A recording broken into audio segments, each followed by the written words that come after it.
اعوذ باللہ من الشیطان الرجیم بسم اللہ الرحمن الرحیم والصلاة والسلام علی رسولہ الکریم السلام علیکم ورحمۃ اللہ وبرکاتہ۔ آج ہم پارہ نمبر 21 پڑھیں گے انشاءاللہ، اور اس پارے میں سورۃ العنکبوت کا بقیہ حصہ، سورہ روم، سورہ لقمان، سورہ سجدہ اور سورہ الاحزاب کا کچھ حصہ ہوگا۔ سورۃ العنکبوت جو ہم پڑھ رہے تھے کہ اس وقت نازل ہوئی جب مسلمانوں پہ بہت زیادہ سختیاں ہو رہی تھیں اور سخت آزمائش کا وقت تھا، اور جو پچھلے 4 رکوع ہم نے کل پڑھے تھے اس میں صبر و ثبات کی تلقین کی گئی، اللہ تعالیٰ نے اجر کی نوید سنائی اور پچھلے انبیاء کی مثالیں دے کے صبر اور استقامت کا حکم دیا گیا تھا۔ اب جو آیات آگے آ رہی ہیں اس میں مومنوں کو عملی تدابیر بتائی جا رہی ہیں کہ اس طرح کے مشکل حالات کا مقابلہ کرنے کے لیے انہیں کیا کرنا چاہیے۔ تو اللہ تعالیٰ فرماتے ہیں بسم اللہ الرحمن الرحیم کہ تلاوت کرو اس کتاب کی جو تمہاری طرف وحی کے ذریعے بھیجی گئی ہے، نماز قائم کرو، یقیناً نماز فحش اور برے کاموں سے روکتی ہے اور اللہ کا ذکر اس سے بھی زیادہ بڑی چیز ہے۔ یعنی یہاں پہ جو عملی تدابیر بتائی گئی 3،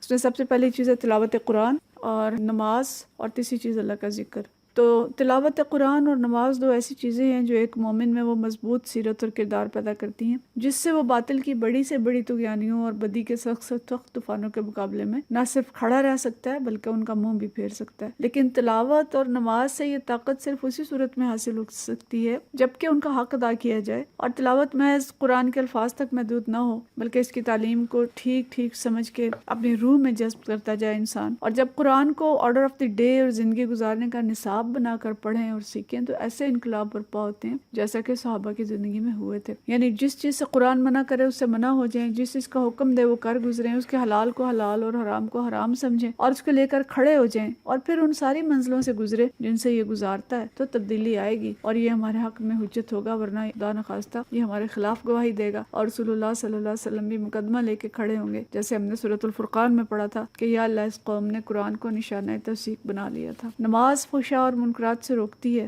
اور انسان کو اخلاقی لحاظ سے پروان چڑھاتی ہے، جن میں 5 مرتبہ اللہ کے حضور حاضری، اس کی اطاعت کا عہد، اس سے مدد مانگنا، اور شعوری طور پہ یہ سب کام کرنے والا وہ سارے فوائد حاصل کرتا ہے۔ لیکن کوئی شخص اگر نماز پڑھتا ہے اور اس کے اندر حیا پیدا نہیں ہوتی اور فحشاء اور منکرات میں پھر بھی مبتلا ہے تو اس کا مطلب ہے کہ اس کی نماز درست نماز نہیں ہے اور اسے اپنی نماز درست کرنی چاہیے۔ پھر فرمایا اللہ کا ذکر سب سے بڑی بات ہے، تو اللہ کا ذکر نیکیوں پر ابھارنے والا خیر الاعمال ہے۔ یاد الہی جب ایک مومن کی زندگی پر حاوی ہو جاتی ہے تو اس پر اللہ کا رنگ چڑھ جاتا ہے اور وہ اللہ والا بن جاتا ہے۔ چوتھا حکم یہ دیا کہ اہل کتاب سے عمدہ طریقے سے بحث مباحثہ کرو۔ آج اب اس میں سے عمل کے اصول نوٹ کرتے جائیں کیونکہ آج صورتیں زیادہ ہیں، شاید آخر میں ہم بیان نہ کر سکیں۔ تو چوتھا حکم، یہ چوتھا عملی حکم ہے کہ اہل کتاب سے عمدہ طریقے سے بحث مباحثہ کرو۔ پھر آیت نمبر 48 سے 55 تک قرآن پاک کے کتاب اللہ ہونے پر دلائل ہیں اور اس کا مومنین کے لیے رحمت اور نصیحت ہونا اور کفار کے لیے اور نہ ماننے والوں کے لیے خسارہ ہونا بتایا گیا، اور کہا کہ جہنم ایسے لوگوں کو گھیر چکی ہے۔ آیت نمبر 56 سے 60 تک بہت ہی خوبصورت انداز میں اللہ تعالیٰ نے مخاطب کیا مومنین کو، فرمایا یا عبادی الذین آمنوا، کہ اے میرے بندو جو ایمان لے آئے ہو۔ بہت پیار سے خطاب ہے کہ میری زمین وسیع ہے بس تم میری ہی بندگی بجا لاؤ، یعنی ایمان اور عبادت کی فکر کرو۔ یہ زمین اگر تنگ ہو گئی ہے تو اس کو چھوڑ دو، ہجرت کر لو، لیکن اللہ کی بندگی پر آنچ نہ آنے دو۔ اور فرمایا کہ جنت کے بالا خانے دوں گا جن کے نیچے نہریں بہتی ہوں گی۔ صبر کرو، اپنے رب پہ بھروسہ کرو، فکر روزگار سے پریشان نہ ہو، رزق بھی دوں گا، بس شرط کیا ہے کہ تم میرے بندے بن کر رہو اور میرا دین اور اس کی عملی اقامت جو ہے وہ تمہاری ترجیح ہو۔ آخری آیات میں دنیا کی زندگی کی بے ثباتی کی طرف اشارہ کیا جس کا مقصد یہ ہے کہ اپنی ترجیحات کا تعین کرو، اور فرمایا کہ والذین جاہدوا فینا لنہدینہم سبلنا، کہ جو لوگ ہماری خاطر مجاہدے کریں گے انہیں ہم اپنے راستے کی طرف رہنمائی کریں گے، اور یقیناً اللہ نیکوکاروں کے ساتھ ہے۔ تو جو لوگ اللہ کی راہ میں اخلاص کے ساتھ نکل کھڑے ہوتے ہیں اللہ ان کی رہنمائی فرماتا ہے، ان کا ساتھی بن جاتا ہے اور ان کے لیے راستے کھول دیتا ہے۔ تو اس طرح سے یہ سورت راہ حق میں آزمائش سے شروع ہوئی اور جد و جہد پر ختم ہوئی، یہی اس کا پیغام ہے۔ اللہ تعالیٰ ہمیں اس جد و جہد کی توفیق عطا فرمائے۔ اگلی سورت سورہ روم ہے۔ یہ سورت اس وقت نازل ہوئی جب ایک جانب مکہ میں مسلمانوں پر ظلم ہو رہے تھے اور دوسری جانب عیسائی آتش پرست ایرانیوں سے مغلوب تھے اور وہ ایرانی فتح پہ فتح حاصل کرتے چلے جا رہے تھے۔ تو سخت مشکل حالات تھے، لیکن اللہ تعالیٰ نے ان مشکل حالات میں دونوں کو غلبے کی بشارت دی کہ ایک وقت آئے گا 10 سال کے اندر اندر، جس کی تشریح کی ہے علماء نے، کہ جب عیسائی بھی فتح پائیں گے اور مسلمان جو ہیں یہ بھی فتح پائیں گے۔ آیت نمبر 1 تا 7 میں اس کی طرف اشارہ کیا کہ انسان اپنی سطح بینی کی وجہ سے وہی کچھ دیکھتا ہے جو آنکھوں کے سامنے ہوتا ہے، لیکن اس ظاہر کے پیچھے جو پردہ ہے، پردے کے پیچھے اسے خبر نہیں کہ آگے کیا ہے، یعنی آخرت کو بھی فراموش کر دیتا ہے اور آنے والے وقت کا بھی اس کو پتہ نہیں ہے، اس لیے انسان بعض اوقات غلط فیصلے کر لیتا ہے۔ تو اگلے 3 رکوعات میں مسلسل مختلف دلائل سے یہ سمجھانے کی کوشش کی گئی ہے کہ آخرت ممکن بھی ہے، معقول بھی ہے اور اس کی ضرورت بھی ہے، لہٰذا انسان اپنی زندگی فکر آخرت پر استوار کرے، ورنہ وہی غلطی ہوگی جو صرف ظاہر کو دیکھنے کے بعد انسان فیصلہ کرتا ہے اور دھوکہ کھاتا ہے۔ پھر انسان کی تخلیق، سابقہ اقوام کا انجام جو ان سے کہیں زیادہ طاقتور تھی، جو مکہ میں لوگ رہ رہے تھے، لیکن ان اقوام نے انبیاء کی تعلیم کو نہ مانا اور آخرت کو فراموش کر کے فیصلے دنیا کی چند روزہ زندگی کے مطابق کیے، تو ان کا انجام بتایا گیا کہ کس قدر غلط انجام ہوا۔ اس کے بعد اللہ تعالیٰ کی حمد اور تسبیح کا حکم دیا، اور اگلی آیات جو ہیں اس میں اللہ تعالیٰ کی نشانیاں بہت ہی خوبصورت انداز میں بیان کی ہیں جو پڑھے جانے کے لائق ہیں، اور مخاطب بھی اللہ نے اس طرح کیا کہ اس کی نشانیوں میں سے یہ ہے کہ تمہیں مٹی سے پیدا کیا، پھر یکا یک تم بہت بشر بن کے زمین میں پھیل گئے، تمہاری جنس سے تمہاری بیویاں بنائیں کہ ان کے پاس سکون حاصل کرو اور تمہارے درمیان مودت و محبت رکھ دی، پھر زمین آسمان کی پیدائش، زبانوں اور رنگوں کا اختلاف، رات کی نیند، دن کا کام، بارش، بجلی، مختلف مثالیں دے کے اللہ تعالیٰ نے یہ مثالیں دے کے توحید اور آخرت کا جو پیغام ہے وہ دیا، اور پھر فرمایا کہ پھر کیا ہوگا کہ ایک دن وہ تمہیں پکارے گا اور تم یکا یک زمین سے نکل آؤ گے۔ تو آگے جو آیات ہیں اس میں بالکل اللہ تعالیٰ نے نمبرنگ کر کے احکام دیے ہیں کہ اس دن کی تیاری کرو، اللہ کی طرف رخ کر کے بالکل یکسو ہو جاؤ۔ یہ عملی احکام ہے، ان کو ہم نوٹ کرتے جائیں۔ یہ دین فطرت ہے اور اللہ نے تمہیں اسی لیے کسی کے لیے پیدا کیا ہے، جس اللہ نے پیدا کی ہے اسی کی بندگی کرنا انسان کی فطرت ہے، اور یہی دین اسلام ہے، اس پہ قائم ہو جاؤ۔ اللہ سے ڈرو، نماز قائم کرو، مشرکین کی طرح نہ ہو جاؤ اور ٹکڑوں اور گروہوں میں نہ بٹو۔ پھر اگلا حکم ہے کہ شکر گزار بنو، تکبر نہ کرو، نعمتوں پہ پھول نہ جاؤ، مصیبتوں میں مایوس نہ ہو جاؤ، اور اس سب کے ساتھ ساتھ رشتہ داروں کو ان کا حق دو، مسافر کو ان کا حق دو، یعنی اللہ کے حقوق کے ساتھ ساتھ انسانوں کے حقوق بھی ادا کرو۔ اور پھر فرمایا کہ یہی لوگ فلاح پانے والے ہیں۔ اور ایک بڑی پیاری بات آگے کی کہ سود نہ کھاؤ، سود سے مال نہیں بڑھتا، مال تو زکوٰۃ دینے سے بڑھتا ہے۔ اب یہ ایک ایسا جملہ ہے، ایسی آیت ہے کہ اس پہ کتابیں لکھی جا سکتی ہیں۔ اس پہ غور کریں کہ سود سے مال نہیں بڑھتا، زکوٰۃ سے بڑھتا ہے۔ کیسے بڑھتا ہے اس پہ خود سوچیں اور اس کے نکات نکالیں۔ پھر اللہ فرماتا ہے کہ خشکی اور تری میں انسانوں کے ہاتھوں فساد برپا ہو گیا ہے، تم شرک نہ کرو اور اپنا رخ مضبوطی کے ساتھ اس دین پر جما دو۔ یعنی فساد سے بچنے کا یہی راستہ ہے کہ یہ دین اسلام ہی ہے جو فساد سے بچا سکتا ہے، اور شاید یہ آیت آج کے حالات کے لیے ہی ہے کہ اس وقت جو حالات ہیں پوری دنیا کے اور خاص طور پہ امت مسلمہ کے، ضرورت اس بات کی ہے کہ اپنا رخ ہم مضبوطی کے ساتھ اللہ کی طرف پھیر دیں، ہم رجوع اللہ کریں، اللہ کے دین کے ساتھ چمٹ جائیں، تب یہ دنیا سے فساد ختم ہو سکتے ہیں۔ پھر اللہ نے اس کے ثبوت میں آگے توحید کے دلائل دیے، اور لمبی آیات ہیں، کافی دلائل دی ہے، لیکن اس کے بعد فرمایا کہ آپ مردوں کو نہیں سنا سکتے، نہ بہروں کو سنا سکتے ہیں، ان سے تو فائدہ وہی اٹھائیں گے جو ایمان لانے والے ہیں۔ اور دلائل دیتے ہوئے فرمایا کہ اپنی زندگی کے مراحل پہ غور کرو، تم ضعف کی حالت میں پیدا ہوئے، پھر جوانی کی قوت ملی، پھر بڑھاپے کا ضعف آیا، اور پھر اللہ کے پاس پہنچ جائے گا۔ اور اس سب کو روکنے اور بدلنے کی اگر طاقت ہے تو کر دیکھو،